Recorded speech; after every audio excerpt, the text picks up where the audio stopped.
What's up everyone, Travis here with eXp Realty, the modern realtor, and I want to jump on quickly and talk about an aspect of the living room that a lot of people pay attention to, one of my favorite parts of the living room, even though I don't have one right now, but I want to jump on quickly and just talk about some things that you need to think about if you're deciding to put a coffee table in your living room. Now obviously this can function for many different reasons, if you're gonna eat off of it, if you're gonna use it as a footrest, if you're gonna just use it for design, but a coffee table is something that really does tie a living room together, and there are a certain amount of things that you need to think about if you're going to be picking one and putting it in your living room to go with your other furniture and also just for functionality for your family. And guys, if you enjoy any type of real estate content, make sure you hit the follow button, as I make videos like this every single week. And more specifically, if you live in the greater Toronto area, you're gonna especially want to follow along because I put up stats every single month revolving around the GTA market. So if you want some insight on what's going on in the market,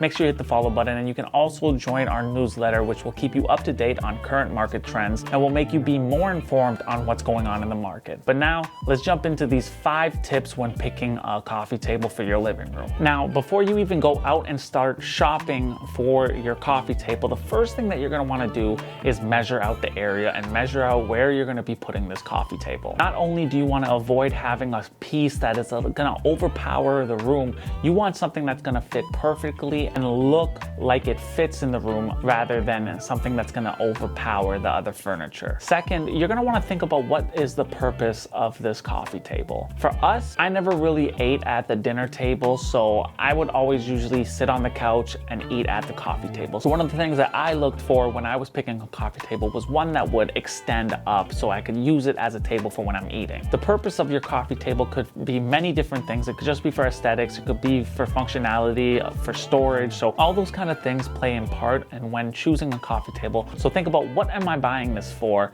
And that should help with determining what kind of coffee table you're gonna get. Number 3, you're gonna wanna look at the aesthetic of the room, because this is gonna help you determine what kind of material am I gonna buy in terms of a coffee table.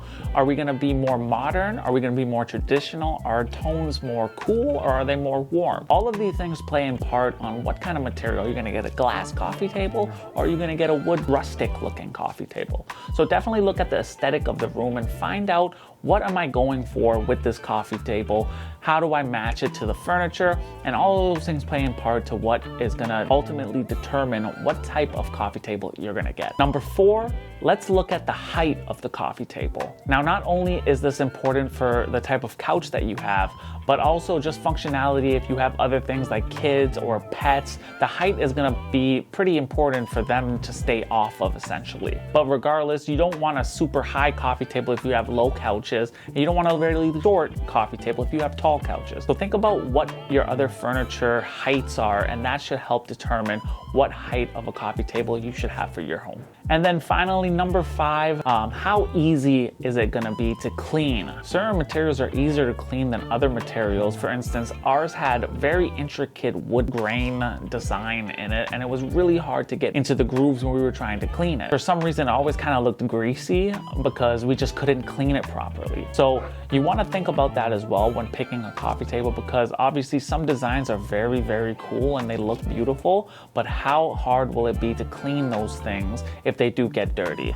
Obviously something with a more smooth surface is going to be easier to clean, so that's just another thing to think about when picking out a coffee table. And then finally, a little pro tip, this is going to be for people who have large animals. If you do have a big dog like we do, think about if you're going to be eating at this coffee table or not, because if you are and you have a big dog, that's going to be very easy for him or her to reach onto the table and eat whatever you're eating. So think about that as well. If you do have pets, as I said earlier, or children who can climb onto the coffee table, height will be very important if you're trying to keep those goodies away from those children. So thank you so much for watching, guys. Obviously this was a quick little video, but obviously picking a coffee table, they're pretty expensive, some ranging well over $1,000. So these are just 5 quick tips to help you pick your coffee table. If you found any value in this, please hit the like button.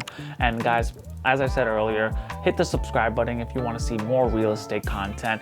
We cover it all from house tours to tips to seller tips to realtor tips. So if you would like anything to do with real estate, if you're thinking about joining real estate or becoming a realtor, hit the subscribe button and stay tuned for more videos. Make sure to stay tuned, as the next video we're going to be talking about 10 tips when hiring a realtor. So make sure you stay tuned for that. Thank you so much for watching, and we'll see you in the next one.